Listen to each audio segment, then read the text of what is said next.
Study Session 5. Reading and Memory.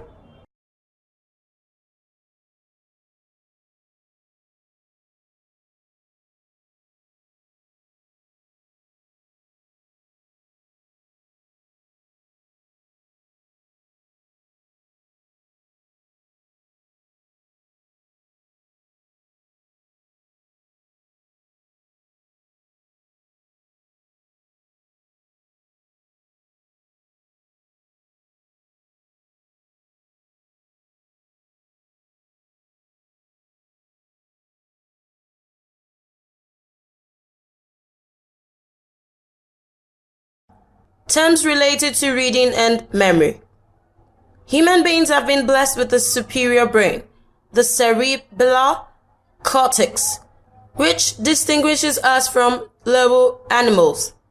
That is why you have memory for the storage of various volumes of information, which is the reason you recognize that you have read something before, that you have seen a face before, and that you have driven on a road before. Thus, the role of memory in reading cannot be overemphasized. In this unit, you will be exposed to those terms that will make you understand the relationship between reading and memory. Earlier, you've been taught that learning is a relatively permanent change in behavior due to experience. You've also often heard the popular saying, "We learn every day." Then, you tend to remember some events better than others. You may remember your first day in school at the age of 5 or 6, but may have forgotten the name of your teacher at this time. You may remember your 16th birthday ceremony and forget the formula for finding simple interest that you thought you understood only yesterday. Why do you forget?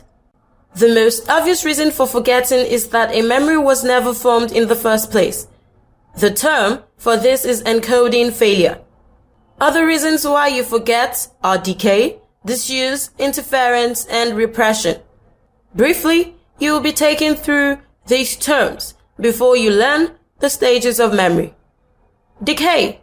One view on forgetting says that memory fades or decays over time. New information constantly pours in but rapidly fades away and is replaced still by newer information. Disuse. This has to do with information getting lost because you are not constantly using it. It seems to me that long-term memory traces fade from disuse and eventually become so weak. Thus, they cannot be retrieved. Interference. New learning can interfere with previous learning. Such interference may be in form of other activities carried on after learning a new detail. However, it does seem that sleeping after studying produces the least interference. Repression. You tend to remember happy, positive events better than disappointments and irritations. Some scholars claim that another name for repression is motivated forgetting. This is, however, different from repression, an active attempt to put something out of your mind. This part will be ended by relating what you have just read to reading. Stages of memory system in the learning process. In this unit, you're going to be taught the various stages of memory system that are involved in the learning process. Stages of memory system. Are you aware that your language, thought, habit, even perception all depends upon your memory? The present, today, this moment, as you experience it, rests on and is built from a lifetime of accumulated experiences.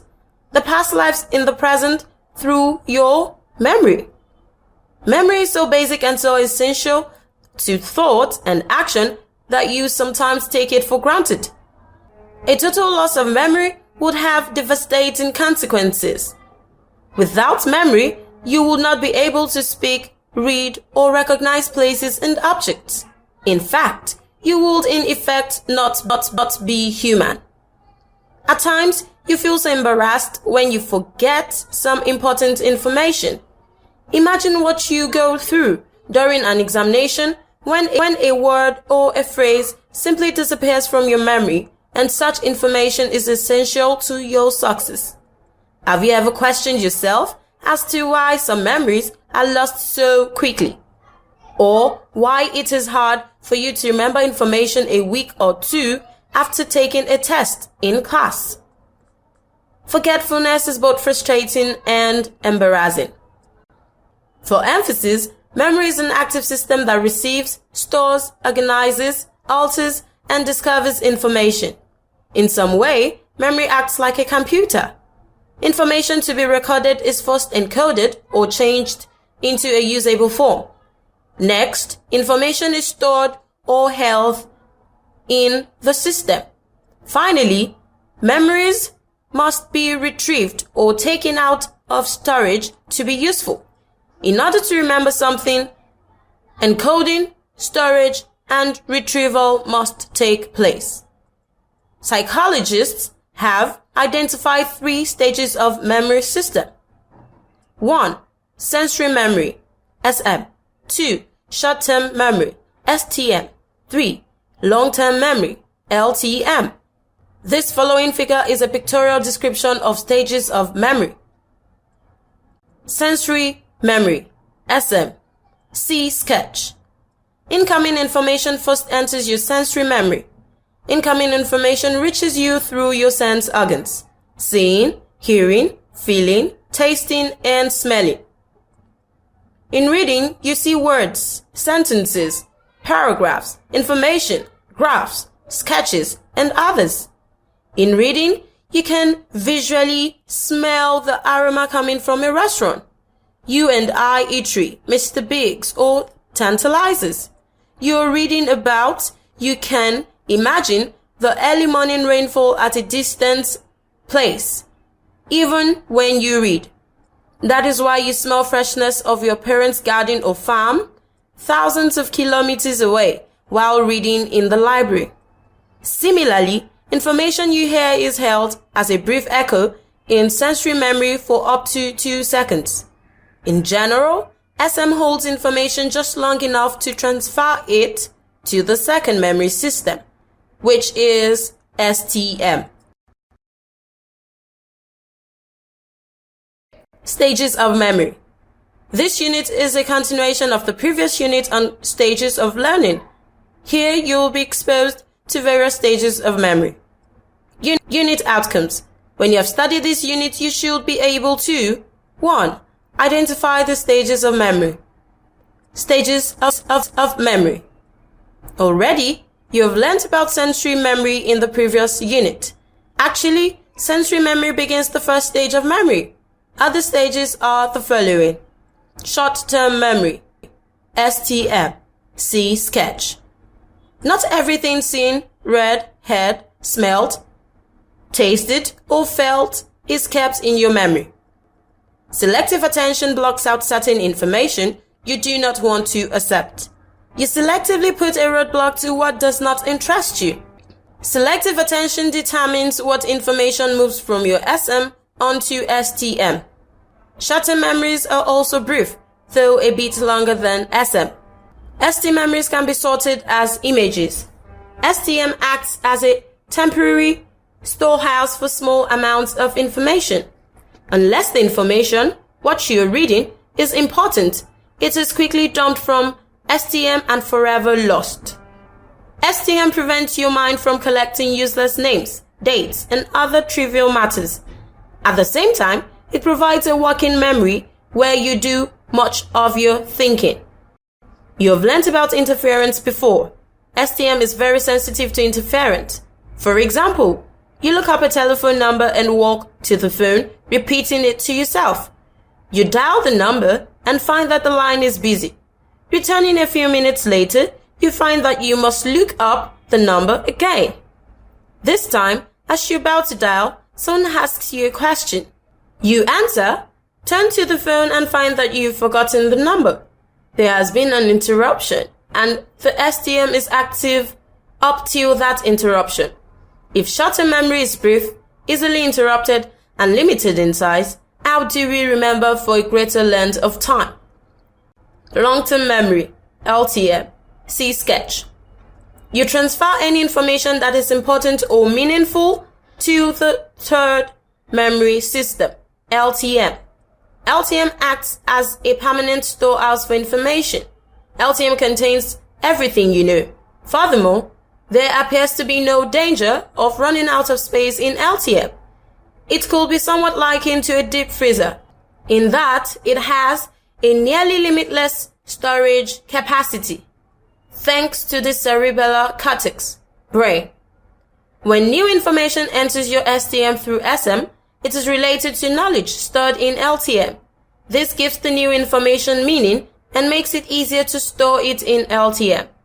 There is, therefore, a great emphasis on the impact of meaning on forming lasting memories. Maybe this analogy will make it clearer to you. The STM can be taken as a small desk at the front of an immense warehouse full of filming cabinets, LTM. As information is brought into the warehouse, it is first placed on the desk, and since the desk is small, it must be quickly cleared off to make room for new information. Some items are simply tossed away because they are unimportant. However, meaningful or important items are placed in the permanent file, LTM. When you want to use information from LTM to answer a question, the information is returned to STM. In other words, a copy is taken out of the files, LTM, and moved to the desk, STM, where it can be used. Now that you've understood the relationship between STM and LTM on one end and reading on the other end, you will be taken through the terms encoding, storage, and retrieval. Encoding. This is the first of the three essential memory processes. It is the process of taking the information in and registering it in a form that can be retained. If the information is not sheet encoded, it might be easily lost at this stage. Storage. This is the second of the three essential processes, maintaining the information over time. So when you say, "I forgot," you're indicating that you succeeded in registering or encoding the information, but you were unable to retain it. Retrieval. This is the third essential memory process. At this stage, you're searching for and obtaining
retaining the information from memory. When you say, I can't remember, you indicate that you succeeded in encoding and storing the information, but you cannot now recall it. Using memory successfully requires all three processes: registering, encoding, retaining, storage, and recalling, retrieval. Often you have memory problems resulting from encoding failure. It means you never succeeded in getting the information to memory in the first place. People do not notice a lot of things, and noticing is an active process. It is not something that just happens to you. Looking, touching, sniffing, listening, all are activities that you do in order to obtain information. Also, of course, you read in order to obtain information. How to improve your memory. In this last unit of study session, you'll be exposed to how you can improve your memory for effective reading. Improving your memory. You can improve your memory by improving any of the three functional processes that make up your memory: encoding, storage, or retrieval. Making the storage process more efficient while reading starts from thorough understanding of what you have read. This leads to remembering what is read. Here are some ways of improving your memory right now. Knowledge of results. Learning proceeds more effectively when knowledge of results allows you to check to see if you are learning. When you have a feedback on your performance, you are better able to identify materials that need extra practice. Furthermore, it can also be rewarding to know that you've remembered or answered correctly. Recitation. This means repeating to yourself what you have learned. Recitation forces you to practice retrieving information as you are learning. When you're reading a text, you should stop frequently and try to remember what you have just read by summarizing it aloud. Selection. You should keep all the big fish and let the little ones escape, just like a fisherman's net. If you boil down the paragraph in most textbooks to one or two important terms or ideas, you will find that you will probably remember more than you would if you try to retain everything. Careful and selective marking of your textbooks or use of matching notes can be rewarding. Do not mark your book too much. You will not be letting little fishes escape. Study Session Summary. In Study Session 5, you have been taught how to identify terms related to reading and memory, how to identify stages of learning, how to identify stages of memory, and how to improve your memory. Moreover, you have been taught that reading is the most popular form of information gathering process. You can only recall what you have read if you encoded and stored the information. End of Study Session 5. Thanks for listening.